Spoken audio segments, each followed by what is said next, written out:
Imagine a world where your face is a key, your voice is a password, and your eye movements are a digital signature. This world is already here. Every day, billions of people voluntarily give up their biometric data, unique as a fingerprint and unchangeable as an iris pattern. We unlock smartphones with a glance, pass passport control with our faces, and pay for purchases with our palms. Convenient? Absolutely. Safe? The question remains open. The paradox of our time is that technologies designed to protect our identity simultaneously make us more vulnerable.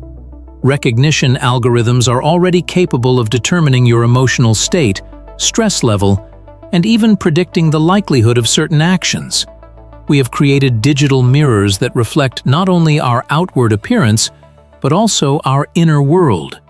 And these mirrors are starting to know us better than we know ourselves. What once seemed like science fiction has today become commonplace. The first fingerprint recognition systems appeared back in the 19th century, when British anthropologist Francis Galton systematized the unique patterns of papillary lines. But the path from manual fingerprint comparison to instant digital scanning took almost a century. In 1969, the FBI began developing an automated identification system, and by the early 2000s, biometric technologies had crossed the threshold of law enforcement agencies and entered our daily lives. Facial recognition underwent an even more rapid evolution. From primitive algorithms capable of distinguishing only basic facial features, to neural networks analyzing thousands of microscopic features in fractions of a second. The turning point was 2011, when Facebook introduced automatic facial tagging in photos. The technology, which initially caused a flurry of criticism, soon became familiar. We stopped noticing how every time we upload a photo to a social network, we train recognition algorithms. Voice biometrics made its breakthrough with the advent of smart speakers and virtual assistants. From mechanical commands to natural communication, this transition happened so smoothly that we didn't even realize the moment we started trusting machines with our conversations.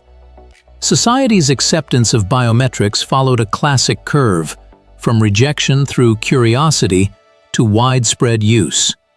The key factor was the balance between convenience and privacy, and the scales invariably tipped towards comfort. Remember the moment you first unlocked a smartphone with a fingerprint?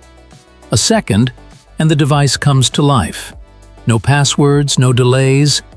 The magic of technology, available to everyone. This moment of first touch is a key point in the psychology of biometric technology adoption. We call this phenomenon technological seduction. Temptation through convenience. Research shows that the human brain responds with a dopamine release to each successful use of a biometric function. The pleasure of instant results outweighs rational concerns about privacy. Cognitive dissonance is resolved in favor of comfort. We tell ourselves, "It's just a fingerprint for my phone," not realizing that we are taking the first step down the road of total biometric profiling. Psychologists identify 3 stages of biometric technology adoption. The first is delight and curiosity. The second is normalization. Everyone does it, it's no big deal. The third is dependence, when returning to traditional authentication methods seems inconvenient and outdated. Interestingly, our brain applies a number of cognitive biases when assessing the risks of biometrics. The illusion of control makes us believe that we can always disable the recognition function.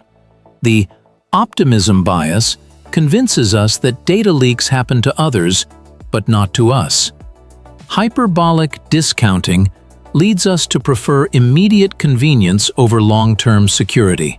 Paradoxically, the safer a biometric technology seems, the more we are willing to trust it, and the more vulnerable we become. Your face has become the key to a new digital world.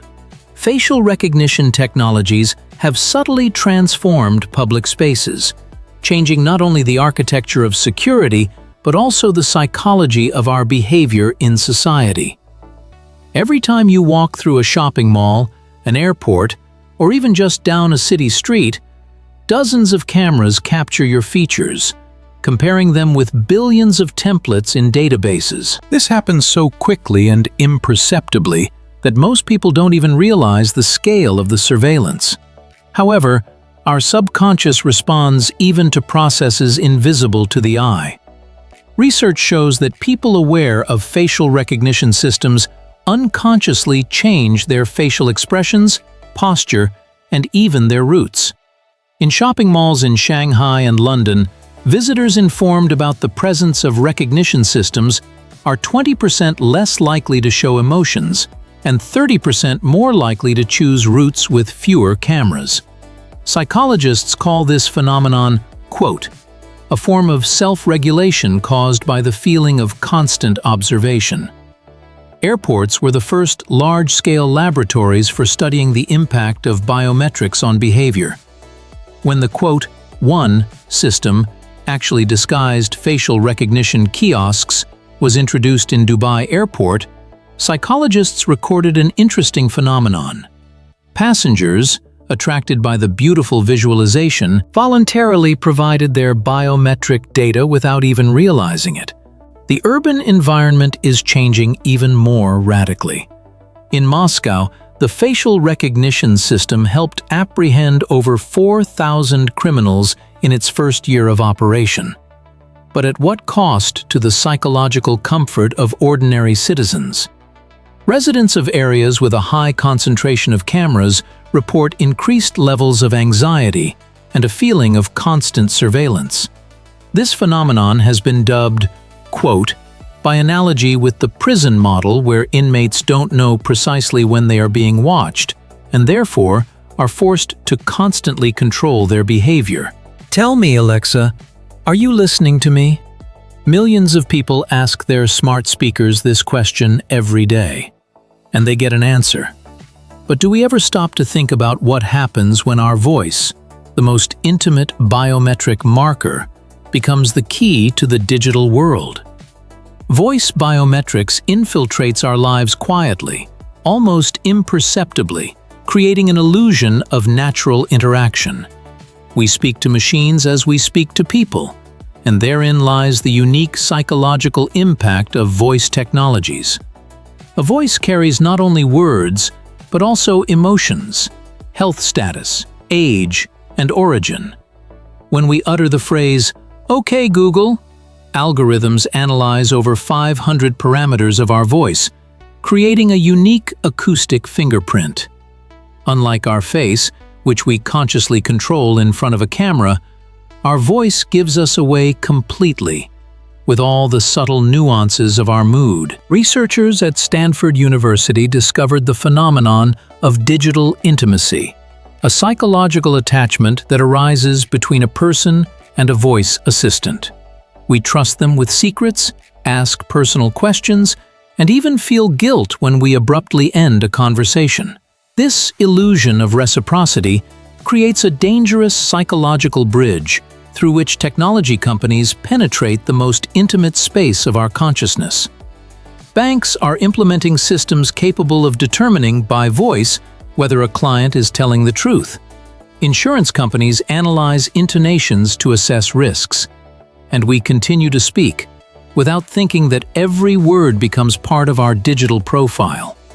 Children are particularly vulnerable, for whom talking to Alice or Siri becomes the norm before they even understand the boundaries of privacy. Their voices are recorded, analyzed, and stored for years, forming a digital imprint of their personality long before adulthood. Do you remember the feeling of delight when you first unlocked your phone with a simple glance? The technology seemed like a miracle, freeing us from inconvenient passwords. But gradually, this delight was replaced by something else, an almost imperceptible anxiety that arises every time your face is scanned to access a banking app or enter an office building. Psychologists identify 4 distinct stages in our perception of biometric technologies. The first is technological enchantment, when novelty and convenience evoke an almost childlike delight. The second is normalization, when biometric authentication becomes routine, eliciting no emotion. The third is the awakening of awareness, when we begin to notice how many systems collect our biometric data daily. And the fourth is digital anxiety, when the understanding of the scale of surveillance turns into constant psychological discomfort. What triggers this transformation? Most often, it's news reports about data leaks. When we learn that a large company's biometric database has been compromised, we suddenly realize, unlike a password, our face or fingerprint cannot be changed. The second powerful trigger is personal incidents, when the system doesn't recognize you or, conversely, activates for someone else's face. At this moment, the illusion of security crumbles. The third factor is the accumulation of knowledge about how recognition algorithms work. The understanding that a subway camera can not only identify you, but also analyze your emotional state, turns an ordinary trip into a source of stress. Interestingly, the level of anxiety is directly related to awareness. People working in the IT field experience greater discomfort from biometric technologies than those who know little about their operating principles. This phenomenon has been called the digital awareness paradox. The more you know, the greater the anxiety. Every day we leave thousands of digital footprints. But what happens when these footprints are not just data about purchases or likes, but our biological essence, our face, voice, retina? Who becomes the custodian of this data, and how does it affect our sense of self? Our digital identity is made up of fragments of biometric information collected by dozens of systems, and this identity lives by its own laws, often beyond our control. When you place your finger on a scanner, your fingerprint is converted into a digital code, which is stored in the databases of companies and government agencies. This code becomes part of your digital twin, an entity that can exist separately from you. Studies show that the awareness that your biometric data is stored in an unknown place and can be used without your knowledge causes a deep sense of anxiety in 70% of people. Psychologists call this phenomenon split identity syndrome, the feeling that a part of your essence lives a separate life. Corporations collect biometric data under the pretext of increasing security and personalizing services. Amazon accumulates voice samples to improve Alexa's performance. Facebook stores users' face templates even after photos are deleted. Google analyzes behavioral biometrics, how you hold your phone, how fast you type, how you move your mouse. Government agencies create comprehensive databases of citizens. In China, the social credit system links biometrics with everyday behavior. In Russia, the unified biometric system combines data from banks, medical institutions, and urban surveillance systems. In the US, a facial recognition program is used by Border Patrol without explicit citizen consent. The psychological effect of this digital all-seeing eye is manifested in a constant feeling of being watched. We begin to live with the thought that every action we take can be recorded, analyzed, and used against us. In a world where biometric data has become the new currency of the digital age, legislation attempts to build a protective barrier between technology and the psychological vulnerability of citizens. The European General Data Protection Regulation, known as GDPR, became the first comprehensive document to recognize the special status of biometric information. It doesn't just regulate data collection procedures, it protects an individual's right to psychological autonomy. Russian legislation went its own way, creating a unified biometric system, but simultaneously established strict rules for data operators. The American legal system, traditionally fragmented, responds with targeted initiatives, from a ban on facial recognition in San Francisco to landmark court decisions in Illinois. Behind the dry legal formulations lies a deep psychological meaning. Laws create not only legal, but also psychological protection. The famous case of Clearview AI, which collected billions of photos from social media without consent, ended with an unprecedented fine of 20 million euros. But more important than the monetary penalty was the psychological effect, the restoration of faith that the digital boundaries of a person can be protected. Studies show that in countries with developed biometric data legislation, the level of digital anxiety is 30% lower. People who are aware of the existence of legal protection demonstrate greater psychological resilience even with intensive use of biometric technologies. However, laws often lag behind technologies. When a court in Illinois ordered Facebook to pay compensation for the illegal collection of biometric data, the technology had already permeated the lives of millions. Legal mechanisms work ex post facto, when psychological damage has already been done. The real challenge is to create preventive legislative measures capable of preventing not only legal but also psychological violations. Paradoxically, the most effective approach is not to ban technologies, but to regulate them with mandatory informing. When a person knows what data is being collected and how it is protected, the level of anxiety decreases even under intensive surveillance. Behind every technology are real people and their stories. The Ivanov family from the Moscow region faced an unexpected problem when their smart home stopped recognizing the head of the family after he shaved his beard. The system refused to grant access to his own home, and the process of retraining the algorithm took almost a week. I felt homeless at my own doorstep, Alexei recalls. It was humiliating to prove to a machine that I was me. Such cases occur more often than we think. Elena from Novosibirsk discovered that the voice assistant in her apartment activated during conversations with her friend, whose voice timbre happened to be similar to a command word. It later turned out that the device had recorded several personal conversations, including discussions of financial matters. I stopped feeling safe in my own home, she admits. Situations involving children become particularly alarming. A family from Yekaterinburg was shocked when their 10-year-old daughter received personalized toy advertisements after simply looking at a store window equipped with a facial recognition system. The parents had not consented to the collection of their child's biometric data. Quote, the girl's mother shares.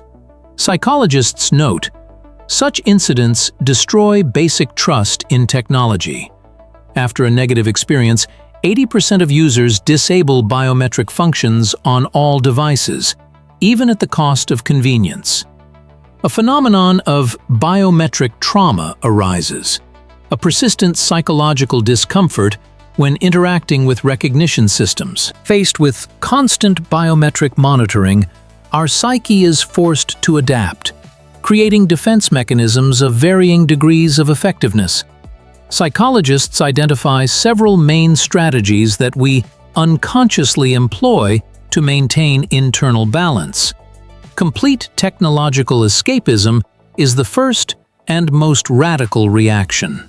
Some people choose to completely reject biometric technologies, using old phone models, paying for purchases only with cash, and avoiding places with recognition systems. This kind of escape from digital reality can provide an illusion of control, but often leads to social isolation and practical difficulties in the modern world.